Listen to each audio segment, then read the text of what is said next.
Amin, puji Tuhan. Bapak Ibu saudara-saudari, senang sekali bisa kembali menjumpai Bapak Ibu dalam ibadah online hari ini. Dan saat ini sebelum kita akan masuk ke dalam pembahasan firman Tuhan, saya akan mengajak Bapak Ibu untuk kita bersama-sama membaca dari Lukas 9 ayat ke-23. Lukas 9 ayat 23, demikian firman Tuhan. Lalu ia berkata kepada mereka semua, "Setiap orang yang mau mengikut aku, ia harus menyangkal dirinya, memikul salibnya setiap hari, dan mengikut aku." Ini adalah satu pernyataan dari Yesus yang tentu saja dari kalimat ini aja kita udah bisa rasakan bukan hal yang mudah ya Bapak Ibu ya.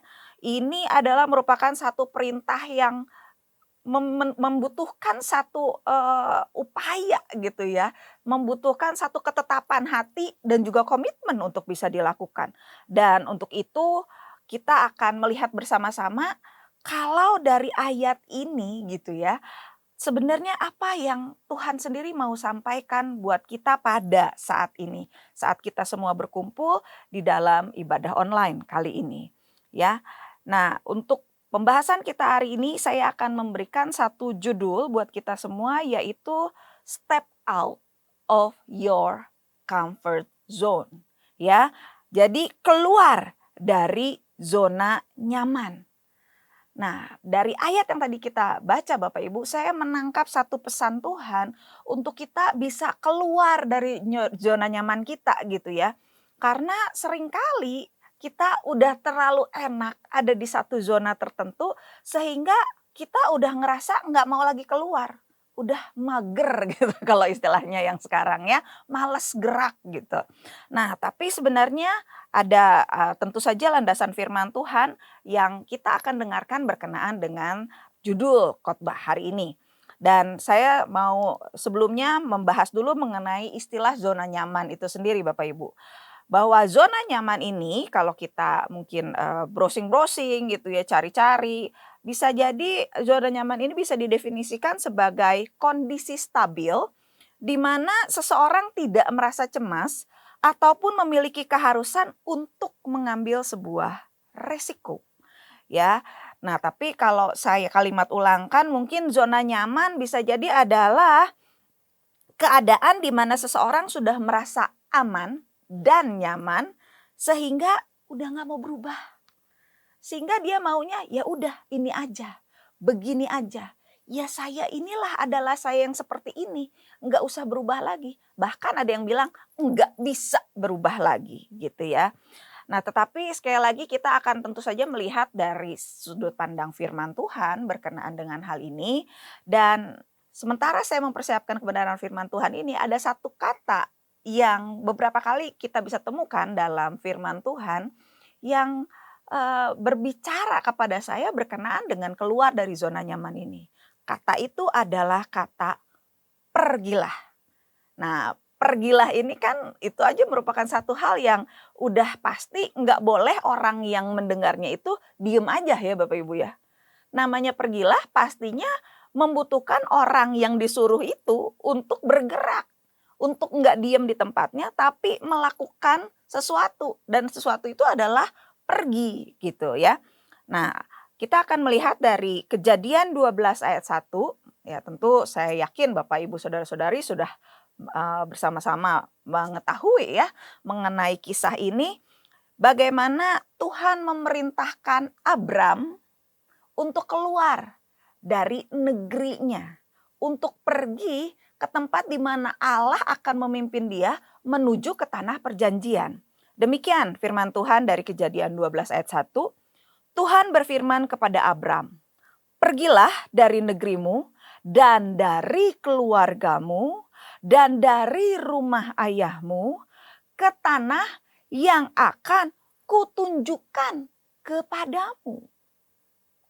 Nah, ini merupakan satu perintah yang seperti tadi saya udah sempat singgung ya Bapak Ibu Saudara-saudari, bahwa ini adalah perintah yang nggak mudah.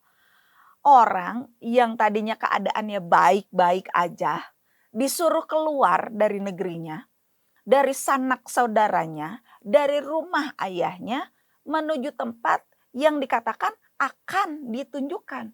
Nah, kalau akan itu kan nanti ya. Belum tahu yang ditunjukkan itu di mana gitu. Nah, tetapi kita bisa melihat dari kisah ini Bapak Ibu bagaimana Abram taat kepada Tuhan. Dan ayat ini adalah merupakan satu ayat yang eh, kuat buat saya di mana ayat ini menunjukkan bahwa ternyata Bapak Ibu zona nyaman yang pertama bisa jadi merupakan satu ilusi. Kenapa saya bilang zona nyaman bisa jadi ilusi? Karena kadang orang merasa dirinya ada dalam keadaan baik-baik saja. Abram mungkin awalnya dia ngerasa dirinya, oh saya baik-baik aja. Ada di negara di mana dia bisa kumpul bersama sanak saudara. Dia bisa hidup tenang. Dia hidup berkecukupan gitu ya. Tetapi kok tiba-tiba Tuhan memerintahkan dia untuk pergi. Untuk keluar dari kenyamanannya. Nah itu adalah merupakan satu keadaan yang menunjukkan bahwa sebenarnya keadaan Abram sebelumnya itu adalah satu ilusi. Kenapa? Karena di negara asalnya di sana adalah negara yang menyembah berhala, Bapak Ibu. Ya. Dan Allah ingin mengosongkan Abram dari Allah lain yang disembah ayah dan saudaranya sehingga memerintahkannya pergi dari tanah kelahirannya. Kita bisa lihat mengenai hal ini dari Yosua 24 ayat 2. Berkatalah Yosua kepada seluruh bangsa itu, beginilah firman Tuhan Allah Israel. Dahulu kala di seberang sungai Efrat, disitulah diam nenek moyangmu, yakni Terah ayah Abraham dan ayah Nahor. Dan mereka beribadah kepada Allah lain. Nah ini menunjukkan bagaimana dalam sejarah bangsa Israel mereka mengetahui bahwa Abram ini asalnya adalah dari tempat di mana mereka biasa menyembah Allah lain, bukan Allah Israel. Nah jadi Bapak Ibu kalau kita lihat di sini, kita bisa menangkap bahwa memang kenyamanan yang sebelumnya dirasakan Abram dan keluarganya, itu adalah suatu ilusi semata. Karena tadinya mereka ada dalam keadaan yang sebenarnya tidak baik-baik saja. Yang mereka anggap baik-baik saja sebenarnya enggak. Kenapa? Karena mereka tidak hidup dalam keadaan di mana mereka menyembah Tuhan yang benar, Allah yang esa. Ya, dan ini adalah merupakan satu ilusi yang dirasakan juga oleh banyak orang Bapak Ibu yang tidak mengenal Kristus sebagai Tuhan dan Juru Selamatnya. Mereka merasa bahwa hidup mereka baik-baik aja. Mereka merasa bahwa mereka ada dalam keadaan yang nyaman dan aman. Tapi padahal keadaan mereka itu akan segera berubah. Kalaupun mungkin bukan di dunia ini, tapi pada saat penghakiman terakhir nanti akan terjadi, itu pasti akan berubah kenyamanan mereka. Kenapa? Karena mereka akan dibawa pada satu kesadaran bahwa mereka ternyata tidak menikmati keselamatan yang Tuhan sediakan. Dalam penghakiman terakhir nanti, maka mereka akan ada dalam keadaan yang tidak terselamatkan. Kalau Bapak Ibu saudara-saudari ingat kisah mengenai Lazarus dan orang kaya, itu kan kita juga bisa ngelihat ya bagaimana orang kaya itu tadinya ngerasa hidupnya baik-baik aja. Dia tahu hukum Musa, dia tahu bagaimana harus hidup sebenarnya sesuai dengan perintah Tuhan. Tetapi pada akhir hidupnya dia nggak ada dalam keselamatan. Dan dari kisah itu kita tahu ya Bapak Ibu ya, kita melihat bahwa memang banyak orang hidup dalam ilusi. Mereka pikir mereka ada di zona nyaman yang membuat mereka merasa nggak perlu melakukan apa-apa. Tetapi padahal mereka membutuhkan keselamatan. Oleh karena itu mari kita jangan sampai mau hidup dalam keadaan yang seperti ini. Kita tahu kita memiliki Kristus Yesus sebagai Tuhan dan Juru Selamat.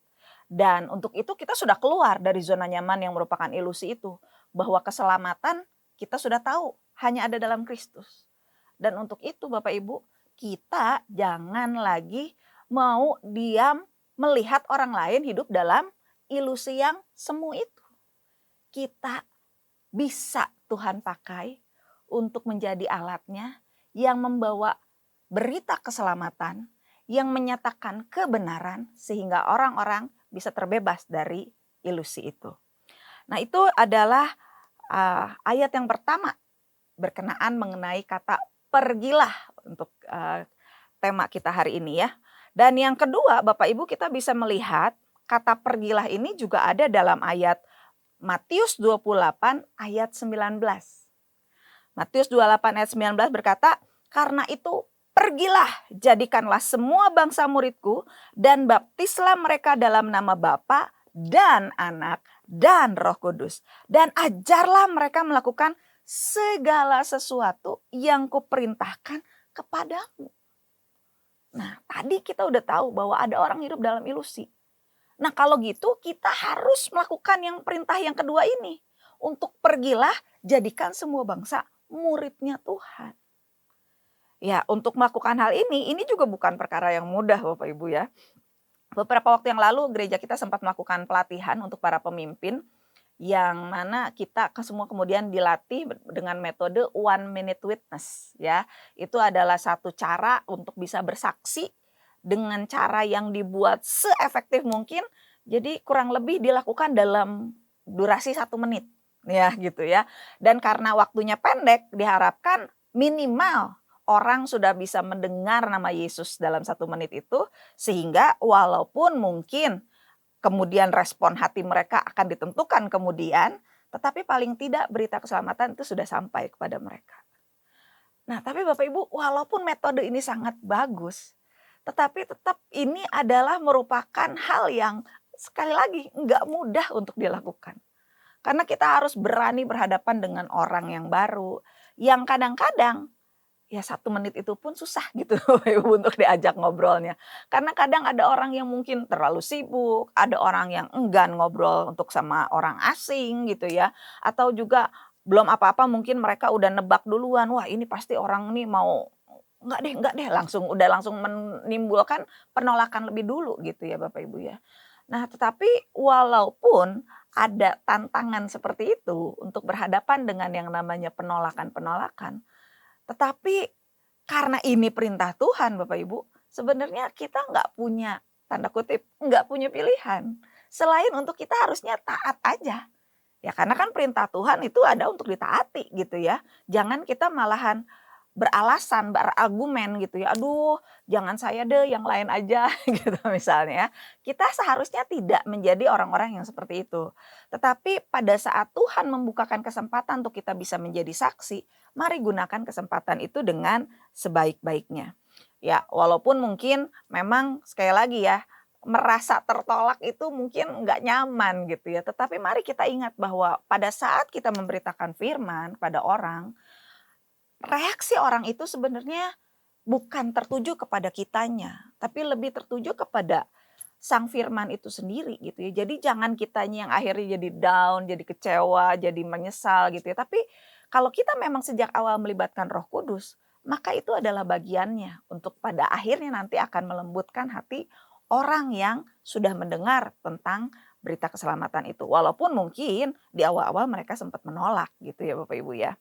Nah, tapi jangan biarkan ada seperti kotak, ada seperti penghalang yang membuat kita pada akhirnya, "Ah enggak deh, nggak usah bersaksi, nggak usah menyampaikan firman, nggak usah untuk," ya bahkan mungkin nggak mau melakukan apapun termasuk bahkan pelayanan di gereja sekalipun. Karena ngerasa bahwa, "Ah yang lain juga udah, kalau yang lain bisa ngapain mesti saya?" Gitu. Nah jangan ya. Saya punya satu ilustrasi tentang seekor belalang. Bapak Ibu tahu belalang ya? Belalang ini kan kalau jalannya kan lompat-lompat gitu ya. Nah, tapi kalau seekor belalang itu kita taruh dalam sebuah kotak Bapak Ibu.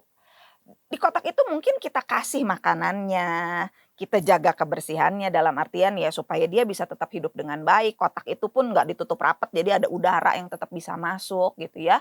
Tapi kalau dalam beberapa waktu belalang itu ada di dalam kotak tersebut, maka keberadaannya dia walaupun kotaknya mungkin cukup besar, dia akan melompat-lompat itu hanya dalam batasan kotak itu saja. Dia nggak bisa lagi lompat-lompat seperti sebelumnya waktu dia masih hidup di alam bebas, di mana dia bisa lompat tanpa ada penghalang gitu ya. Dan, menurut satu cerita yang, saya pernah baca gitu ya, bahwa waktu dibandingkan belalang ini dengan belalang lain yang bisa hidup bebas, maka lompatan si belalang yang udah biasa ada dalam satu kotak, itu biasanya itu nggak akan bisa setinggi belalang lain yang hidup di alam bebas. Kenapa? Karena dia udah terbiasa terbentur dengan kotaknya yang dia tinggal selama beberapa waktu lamanya. Karena dia udah sering terbentur, akhirnya lama-lama dia menyesuaikan diri, lompatannya akhirnya nggak lagi menyentuh si kotak. Sehingga walaupun dia dikeluarkan dari kotaknya, lompatannya pun udah terbiasa seperti itu. Bapak Ibu, kadang-kadang pola pikir kita pun seperti kotak itu. Waktu kita mengizinkan pikiran kita membatasi kita, maka kita nggak akan bisa bergerak bebas sebagaimana seharusnya. Termasuk dalam hal bersaksi. Waktu kita mikir, aduh orang lain aja banyak ya yang ngalamin kesulitan karena bersaksi. Aduh nanti kalau saya dipersekusi gimana? Aduh kalau nanti orang nolak saya gimana? Pikiran-pikiran seperti ini sebenarnya adalah kotak yang sedang membatasi sehingga kita nggak bisa bergerak. Nah tetapi kalau kita mau mengizinkan Roh Kudus memimpin kita, memberikan kepada kita keberanian, memberikan kepada kita kebebasan, memberikan kepada kita satu keyakinan bahwa yang kita lakukan adalah sekedar menaati firman. Bukan untuk pamer, bukan untuk show off, menunjukkan pada orang-orang apa yang kita lakukan, tetapi lebih sekedar hanya mau taat gitu ya. Maka kita pasti bisa melakukan hal-hal yang di luar kemampuan kita. Ya pada waktu yang pelatihan yang tadi saya sebutkan Bapak Ibu, saya berkesempatan untuk berani memulai bercakap-cakap walaupun mungkin, belum terlalu lancar karena ya ini juga pertama saya gitu ya untuk bisa tiba-tiba ngajakin ngobrol orang dengan tujuan bersaksi gitu. Kalau yang lainnya tidak ditarget gitu ya, misalnya kadang-kadang memang dalam keseharian lagi ngobrol, terus cerita, itu sering gitu ya, tapi biasanya dengan orang-orang yang cukup dikenal gitu, paling enggak udah beberapa kali bertemu gitu ya. Kalau ini tuh orang yang baru banget ketemu, terus sengaja ngajakin ngobrol tentang, yang akhirnya akan mengarah kepada kesaksian. Nah ini juga membuat saya deg-degan sempat waktu awalnya itu ya Bapak Ibu ya, tapi setelah berhasil melakukannya, ada satu rasa lega, ada satu rasa, "Hah, ternyata bisa juga," gitu ya dilakukan. Dan itu adalah satu hal yang, saya yakin itu pengalaman yang bisa dialami oleh kita semua bila kita mengizinkan Roh Kudus memimpin kita, membawa kita untuk bisa melakukan firman Tuhan. Jadi jangan biarkan apapun menghambat kita untuk menjadi pelaku firman Tuhan. Berusahalah keluar dari apapun yang membatasi kita untuk bisa melakukan firman Allah, karena itulah yang menyenangkan hati Tuhan. Ya Bapak Ibu ya. Oke, mari kita akan lanjut sekarang ke ayat yang ketiga yang memuat kata pergilah. Ini ada dalam Yohanes 8 ayat yang ke-11 ya. Lalu kata Yesus, pergilah dan jangan berbuat dosa lagi mulai dari sekarang. Bapak Ibu, ini juga kisah yang gak asing. Bagaimana seseorang yang waktu itu seorang wanita ketahuan berzina, sehingga banyak orang yang mau melempari dia dengan batu. Itu pasti juga bukan merupakan satu hal yang mudah dilupakan ya oleh wanita itu ya Bapak Ibu ya. Bagaimana dia merasa, pasti saya yakin dia ngerasa malu, dia ngerasa takut, dia ngerasa wah udah bercampur aduk pasti pikirannya dan perasaannya pada saat itu ya Bapak Ibu ya. Tetapi setelah itu ternyata Yesus membela dia. Dan karena perkataannya Yesus sehingga orang-orang yang tadinya mau merajam dia, melempari dengan batu, akhirnya gak jadi. Dan setelah itu kemudian yang terjadi adalah bahwa perempuan ini ditinggalkan oleh banyak orang yang tadinya mau menyakiti dia, sehingga Yesus kemudian bisa berkata kepada dia, jadi gimana yang lain? Oh mereka pergi, gak ada yang lemparin kamu dengan batu? Gak ada gitu ya istilahnya, mungkin kalau dalam bahasa sehari-hari seperti itu. Dan kemudian Yesus berkata seperti ayat yang tadi saya bacakan, "Pergilah dan jangan berbuat dosa lagi mulai dari sekarang." Bapak Ibu, kalau dari ayat ini saya melihat bahwa poin ketiga, zona nyaman ini memang bisa jadi perangkap Bapak Ibu. Ya, zona nyaman bisa jadi perangkap. Kenapa bisa jadi perangkap? Karena kadang-kadang ya itu tadi kita merasa baik-baik aja. Mungkin kita tahu, mungkin kita sadar, kita sedang menjalani hidup yang sedang tidak 100% taat sama firman Tuhan. Kita sedang melakukan pelanggaran atau dosa terhadap firman Tuhan seperti si perempuan ini. Iya, saya nggak bilang bahwa mungkin Bapak Ibu juga berzinah ya, tapi mungkin ada dalam hal-hal lain, kategori lain. Yang kita tahu itu tidak seharusnya kita lakukan, tapi masih kita lakukan. Dan kita tadinya mungkin merasa baik-baik aja. Dan kalau udah seperti itu, kita mungkin akan merasa bahwa ya nggak apa-apa lah, Tuhan ngerti lah, Tuhan tahu lah, kan Tuhan penyayang. Kita mungkin seringkali mengambil satu alasan ya dari bahkan bisa jadi dari firman Tuhan sendiri bahwa Tuhan kan Maha Pengampun gitu ya. Tetapi ingat, kita jangan sampai mendukakan Roh Kudus Bapak Ibu. Karena Roh Kudus ini adalah roh yang sangat lembut, yang sebenarnya pengampun, yang mau dan rindu untuk memaafkan kita, mengampuni kita dari segala kesalahan kita. Tetapi kalau kita terus-menerus dengan sadar mengambil tindakan untuk melanggar firman Tuhan, sebenarnya kita sedang menyakiti Roh Kudus gitu ya. Dan itu akan menjadi perangkap buat kita. Saya mungkin mau bagikan satu anekdot ya. Saya nggak tahu apakah ini pernah benar-benar diuji coba, tapi mungkin sebaiknya jangan gitu ya. Mengenai seekor katak yang ditaruh di dalam panci berisi air. Tadinya airnya dingin, tetapi karena panci itu ditaruh di atas kompor yang menyala, apinya mungkin kecil. Jadi air dalam panci itu tadinya suhunya adem, lama-lama menghangat. Dan lama-lama makin panas, makin panas. Nah cuma si katak dalam panci ini karena dia nggak ngerasa perubahan yang signifikan, dia merasa aman-aman aja. Sampai kemudian akhirnya terlambat bagi dia untuk keluar dan dia pun akhirnya menjadi katak rebus ya Bapak Ibu ya. Nah mari saya mau mengingatkan kita semua. Jangan sampai kita bermain-main dengan yang namanya dosa. Karena itu bisa jadi perangkap buat kita. Jadi seolah-olah kita ngerasa aman, nyaman, ngerasa bahwa oh saya kan sudah terima Yesus, oh saya kan sudah ada dalam keselamatan, oh saya kan sudah pelayanan. Tapi sebenarnya jangan-jangan kita masih ada dalam belenggu dosa. Kita masih mengizinkan dosa itu terus hidup dalam diri kita. Ya ini harus segera kita ambil tindakan Bapak Ibu ya. Jadi dari zona nyaman itu kita harus berhati-hati karena pertama, zona nyaman ini bisa jadi adalah merupakan ilusi. Yang kedua, zona nyaman bisa jadi penghambat untuk kita sebenarnya bisa melakukan banyak hal bagi Tuhan tetapi enggak kita lakukan karena kita ngerasa udah ada di zona nyaman. Dan yang ketiga, zona nyaman ini bisa jadi perangkap yang pada akhirnya bisa mematikan kita. Ya, kita bisa ngelihat banyak contoh lain dari tokoh-tokoh Alkitab yang berani untuk keluar dari zona nyaman ya Bapak Ibu ya. Ada Musa dan Yesaya yang mereka mengalami keterbatasan dari perkataan mereka. Musa ngerasa tidak pandai berkata-kata. Kalau Yesaya merasa bahwa dia najis bibir gitu ya. Tetapi dalam keterbatasan mereka, kok Tuhan tetap mau pakai mereka loh. Jadi nabi yang luar biasa yang bisa Tuhan pakai.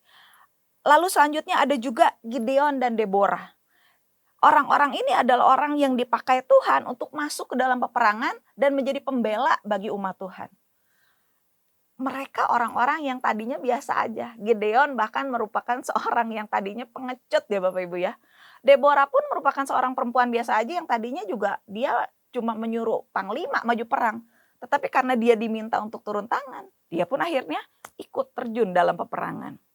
Kita juga bisa melihat contoh dari Ruth dan Maria. Bagaimana mereka sebagai wanita mengalami tantangan budaya yang berat pada zamannya. Ruth harus pergi dari tanah kelahirannya ikut mertuanya. Menjalani kehidupan yang tidak mudah gitu ya.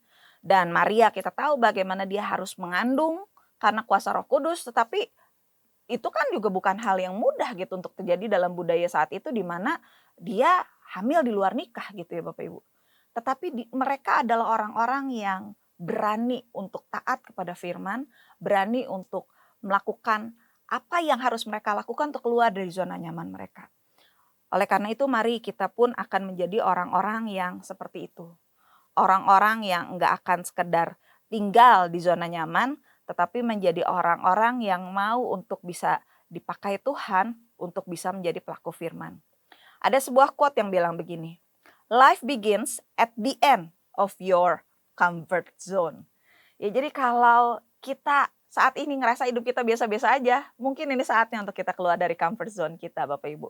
Untuk kita akan bisa memulai sesuatu yang baru tentunya dengan melibatkan Tuhan yang akan menolong kita untuk bisa keluar dari comfort zone kita untuk masuk kepada sebuah perubahan, tetapi perubahan yang pada akhirnya akan membawa kita masuk ke dalam peningkatan gitu ya. Dan kita perlu ingat juga bahwa a comfort zone is a beautiful place gitu ya. Kenapa beautiful? Karena nyaman, aman gitu ya. But nothing grows there. Tapi bisa jadi nggak ada pertumbuhan di sana. Kenapa? Karena udah terlalu nyaman itu gitu ya. Oleh karena itu saya mau mengingatkan kepada kita semua Bapak Ibu untuk kita akan terus ada dalam keadaan yang kita mau terus dipakai Tuhan, bergerak sesuai dengan ketaatan kita kepada Tuhan. Tema bulan ini adalah reaching out the lost. Dan untuk dapat melakukannya, mari kita keluar dari zona nyaman kita, mempersilahkan Tuhan melakukan bagiannya dalam mengubahkan kita dan menjadikan kita alat, sehingga orang-orang yang terhilang dapat dijangkau dan menikmati keselamatan yang daripada Tuhan. Demikian firman Tuhan yang saya sampaikan, dan untuk itu mari kita akan sama-sama mengambil waktu sebentar. Mari kita akan membangun dan membuat komitmen bersama dengan Tuhan untuk bisa menjadi pelaku firman dari kebenaran firman Tuhan hari ini. Haleluya, Yesus, haleluya. Haleluya. Haleluya, Yesus, haleluya. Terima kasih Tuhan. Kami mengucap syukur untuk kebenaran firman-Mu. Bapak, enggak mudah untuk kami bisa menjadi pelaku firman Tuhan. Karena memang seringkali kami sudah ada di zona nyaman yang sebenarnya bisa jadi merupakan ilusi semata. Zona nyaman yang bisa menjadi penghambat, zona nyaman yang bisa menjadi perangkap buat kami. Tapi Tuhan, kami mau menjadi pelaku-pelaku firman. Sebagaimana firman-Mu berkata, setiap orang yang mau mengikut aku, ia harus menyangkal dirinya, memikul salibnya setiap hari, dan mengikut aku. Tuhan, kami mau melakukannya. Dan salah satu cara kami melakukannya adalah kami mau melepaskan diri kami mau keluar dari comfort zone kami, dari zona nyaman kami. Untuk kami mau taat kepada firman-Mu, untuk kami mau jadi pelaku dari firman-Mu. Roh Kudus, mampukan kami. Tolong kami Tuhan untuk dapat melakukannya. Dan aku berdoa Tuhan untuk setiap anak-anak-Mu yang saat ini bergabung bersama dalam ibadah online ini, biar kiranya Tuhan akan memampukan mereka untuk senantiasa Tuhan ada dalam terang Kristus, untuk mereka terus hidup menjauhi dosa, dan untuk terus hidup sesuai dengan apa yang Kau mau dalam kehidupan mereka. Terima kasih Tuhan, terima kasih. Kami percaya Roh-Mu akan terus bicara buat kami, mengingatkan kami akan kebenaran firman yang sudah kami dengar pada pagi hari ini, pada hari ini Tuhan. Terima kasih Allah. Di dalam nama Yesus, ya mengucap syukur. Haleluya. Amin.